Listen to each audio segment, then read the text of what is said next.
बिस्मिल्लाहिर्रहमानिर्रहीम। सियाने कहते ने भी मशवरा किसी को कर लेना चाहिए, किसी नाल कर लेना चाहिए, उन्होंने बड़िया बड़िया चीज़ों का फायदा हो जाएगा।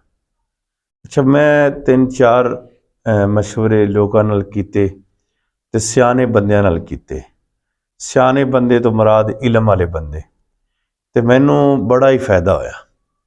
अच्छा, 3 चीज़ां मैं सीखियां। मैं आख्या यार कोई ऐसी चीज़ दसो मैं ना मुराद ना होवां। अब मैं जदों गया ना मुल्तान, ते अच्छा वो सब तो वड्डी जिहड़ी उन्हां दी गाल है ना, उन्होंने अगर किसी को कह दो ना मुराद आ, तो समझते हैं बई इन्होंने मैनू बहुत वड्डी गाल कढ़ दी। तो मैं एक ऐसी चीज़ दूसरा अल्लाह दे नेक बंदियां कोल पूछी बई यार ना मुराद ना होवां। और दूसरी चीज़ ये मैं पूछी यार शर्मिंदा ना होवां। तीसरी चीज़ मैं पूछी यार कंगाल ना होवां।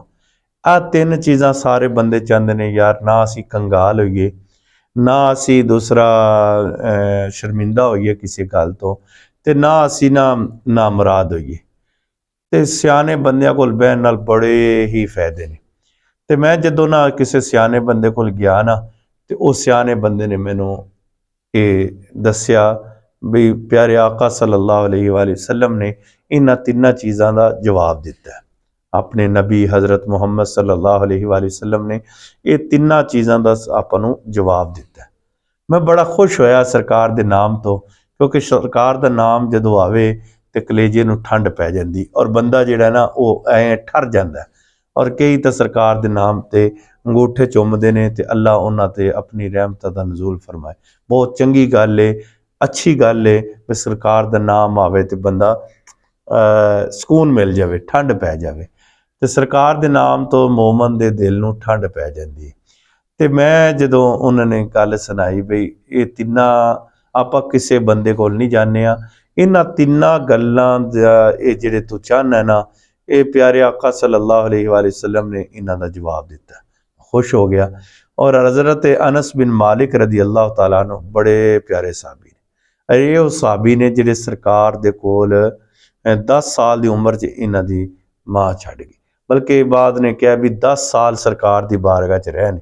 तो 10 साल च फरमाते ने सरकार दे कोल केड़ा भी आया ना, तो कभी ये नहीं कहा भी मेरे कोल कुछ भी नहीं है। मंगता आया जो साढ़े पड़ोले भरे पे ने, तो किसी ने अगर मंगता आ जाए वो कहते हैं हैगा ही कुछ नहीं। चावलों दी बोरियां पईयां ने, आलू घरां दे विच पे ने, सारा कुछ पिया, प्याज पे ने, सारा कुछ पिया, हैगा ही कोई नहीं। जदों दा असीं ये सीखिया ना भी हैगा ही कोई नहीं, उदों दे असीं ना साडे तां पल्ले कुछ नहीं रह गया। जदों दे साडे वेखो ना वडके जिहड़े ने वो आंदे सन, 10-10 विआहां ते रहिंदे सन, ते कई दिन वो खांदे पींदे सन, मौजा कर खुशहाल सन सारे। हुण जिन्ना ज़्यादा है ना उन्ना ना असीं परेशान हाँ। बहरहाल आ 3 चीज़ां जिहड़ियां ने मैं तुहानूं दसणियां ने। मैं सवाल किया सियाना तो सियाना ने मैनूं अगों ये हदीस सुनाई, तो उन्होंने आख्या बई सरकार दो आलम सल्लल्लाहु अलैहि वसल्लम ने फरमाया जिस बंदे ने इस्तिखारा किया वो बंदा ना मुराद नहीं। जिहड़े बंदे ने इस्तिखारा किया वो ना मुराद नहीं होंदा। इहदा मतलब है हर काम दे विच इस्तिखारा कर लेना चाहिए। इस्तिखारे के बड़े फायदे ने, बल्कि साहबा कराम फरमाते ने सानू इस्तिखारे की दुआ इवें सिखाई जाती जिवें कुरान दीयां आयतां सिखाईयां जांदियां। बहुत चंगा काम है भी कोई बंदा इस्तिखारा करे।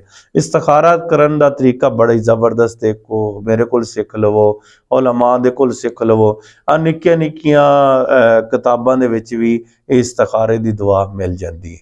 इस तरह नमाज शफी उकाड़वी साहब दी, उहदे विच भी तुसीं ना दुआ पढ़ सकते जे। उहदे विच भी दुआ इस्तिखारे दी लिखी हुई है। तो बहुत सारे मज़ा आता है बंदे नूं इस्तिखारा करन दा। जिहड़ा इस्तिखारा करदा वो ना मुराद नहीं होंदा। दूसरी चीज़ जिहड़े मेरे दिल च सी भी यार मैं शर्मिंदा ना होवां, तो उन्हें क्या सरकार ने फरमाया भी जिहड़ा बंदा ना मशवरा करदा है ना वो बंदा कदी भी शर्मिंदा नहीं होंदा, यानी कि नादिम नहीं होंदा। मैं तो जिहड़ा भी काम हुण करना मैं तो बई मशवरा पहले करना, क्योंकि सरकार ने फरमाया शर्मिंदगी तो पहले तुसीं ये काम करो भी तुसीं मशवरा कर लो। कोई भी काम होवे उहदे विच मशवरा करो, ये तुहाडा भी फायदा है, ਤੁਹਾਡੀ ਔਲਾਦ ਦਾ ਵੀ ਫਾਇਦਾ ਹੈ, ਸਾਰੀ ਉਮਤ ਦਾ ਵੀ ਫਾਇਦਾ ਹੈ। ਸਾਰਿਆਂ ਕੋਲ ਮਸ਼ਵਰਾ ਕਿਸੇ ਚੰਗੇ ਬੰਦੇ ਕੋਲ ਬਹਿ ਕੇ ਕਰਨਾ ਚਾਹੀਦਾ। ਤਿੰਨ ਚਾਰ ਬੰਦਿਆਂ ਕੋਲ ਬਹਿ ਕੇ ਮਸ਼ਵਰਾ ਕਦੀ ਨਹੀਂ ਕਰਨਾ ਚਾਹੀਦਾ। ਇੱਕ ਡਰਪੋਕ ਕੋਲ ਕਦੀ ਮਸ਼ਵਰਾ ਨਾ ਲਓ। ਇੱਕ ਮਾਲਦਾਰ ਜਿਹੜਾ ਨਾ, ਜਿਹਨੂੰ ਹਰ ਵਕਤ ਆਬਸ ਹੀ ਪਈ ਰਹਿੰਦੀ ਹੈ, ਮਾਲ ਕਿਵੇਂ ਲੈਣਾ, ਕਿਵੇਂ ਇਕੱਠਾ ਕਰਨਾ, ਉਹਦੇ ਕੋਲ ਵੀ ਮਸ਼ਵਰਾ ਨਾ। ਜਿਹੜਾ ਬੰਦਾ ਜਿਹੜੀ ਚੀਜ਼ ਦੇ ਬਾਰੇ ਜਾਣਦਾ ਨਾ, ਉਹਦੇ ਕੋਲ ਹੀ ਮਸ਼ਵਰਾ ਲਓ। ਮਸਲਨ ਕਿਸੇ ਦਵਾਈ ਦਾ ਮਸ਼ਵਰਾ ਕਰਨਾ ਹੈ ਤੇ ਡਾਕਟਰ ਨਾਲ ਕਰੋ, ਕਿਸੇ ਮਸਲੇ ਦਾ ਮਸ਼ਵਰਾ ਕਰਨਾ ਤੇ ਉਲਮਾ ਦੇ ਨਾਲ ਕਰੋ, ਕਿਸੇ ਬਿਲਡਿੰਗ ਦਾ ਮਸ਼ਵਰਾ ਕਰਨਾ ਤੇ ਇੰਜੀਨੀਅਰ ਨਾਲ ਕਰੋ। ਤੇ ਇਹ ਮਸ਼ਵਰੇ ਜਿਹੜੇ ਕਿਸੇ ਕਿਸਮ ਦਾ ਲੈਣਾ ਹੈ ਨਾ, ਤੇ ਉਸੇ ਬੰਦੇ ਕੋਲ ਹੀ ਲੈਣਾ ਹੈ ਜਿਹੜਾ ਬੰਦਾ ਉਹਦੇ ਬਾਰੇ 'ਚ ਜਾਣਦਾ ਹੈ। ਸਾਡਾ ਕੀ ਹੁੰਦਾ, ਇੱਕ ਬੰਦਾ ਬਿਲਡਿੰਗ ਕਰ ਰਿਹਾ, ਬਿਲਡਿੰਗ ਬਣਾ ਰਿਹਾ, ਤੇ ਇੱਕ ਡਾਕਟਰ ਸਾਹਿਬ ਆ ਕੇ ਕਹਣਾ ਨਹੀਂ ਨਹੀਂ ਇੱਟ ਇੱਧਰ ਨਹੀਂ ਇੱਧਰ ਲਾਉਣੀ ਹੈ, ਤੇ ਉਹ ਫਿਰ ਬੇੜਾ ਗਰਕ ਕੀ ਹੋਣਾ।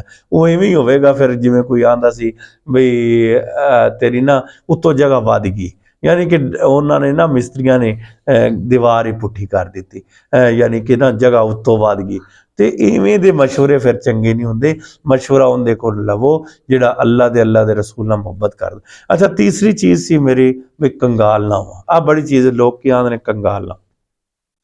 ਮੈਨੂੰ ਉਹਨਾਂ ਨੇ ਕਿਹਾ ਵੀ ਸਰਕਾਰ ਨੇ ਮਿਆਨਾ ਰਵੱਈਆ ਜਿਹੜਾ ਇਖਤਿਆਰ ਕਰਦਾ ਨਾ, ਤੇ ਉਹ ਕਦੀ ਕੰਗਾਲ ਨਹੀਂ ਹੁੰਦਾ। ਸਾਡਾ ਕੀ ਹੈ ਬਈ ਮਹਿਮਾਨ ਆ ਗਏ ਨਾ ਕਿਸੇ ਦੇ, ਤੇ ਉਹਦੇ ਤੇ ਹੀ ਉਹ ਪੂਰੇ ਮਹੀਨੇ ਦੀ ਰੋਟੀਆਂ ਖਵਾ ਦਿੱਤੀਆਂ, ਇੱਕ ਦਿਨ ਦੇ ਵਿੱਚ ਹੀ ਸਾਰੇ ਪੈਸੇ ਲਾਏ, ਜੀ ਇਹਨੂੰ ਬਰਗਰ ਖਵਾਓ, ਜੀ ਇਹਨੂੰ ਪੀਜ਼ਾ ਖਵਾਓ, ਜੀ ਇਹਨੂੰ।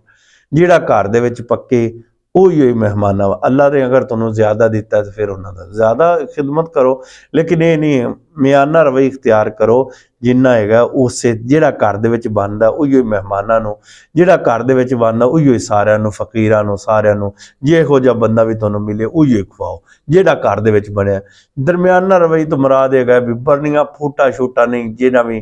ਹੁਣ ਇਹ ਨਹੀਂ ਹੈਗਾ ਬਈ ਤੁਹਾਨੂੰ ਪੈਸੇ ਨਹੀਂ ਹੈਗੇ ਤੇ ਤੁਸੀਂ ਏਸੀ ਲਾ ਲਵੋ, ਠੀਕ ਹੈ। ਤੇ ਇਹ ਫਿਰ ਬੰਦੇ ਕੰਗਾਲ ਹੀ ਹੋਣ। ਆਹ ਤਿੰਨ ਗੱਲਾਂ ਜਿਹੜੀਆਂ ਨੇ ਨਾ, ਇਹ ਤੁਸੀਂ ਪੱਲੇ ਬੰਨ ਲਵੋ ਤੇ ਲੋਕਾਂ ਨੂੰ ਵੀ ਦੱਸਿਆ ਕਰੋ। ਮੇਰੀ ਗੱਲ ਅਗਰ ਚੰਗੀ ਲੱਗੇ, ਅੱਲਾਹ ਤਾਲਾ ਤੁਹਾਡੇ ਤੇ ਰਹਿਮ ਫਰਮਾਏ।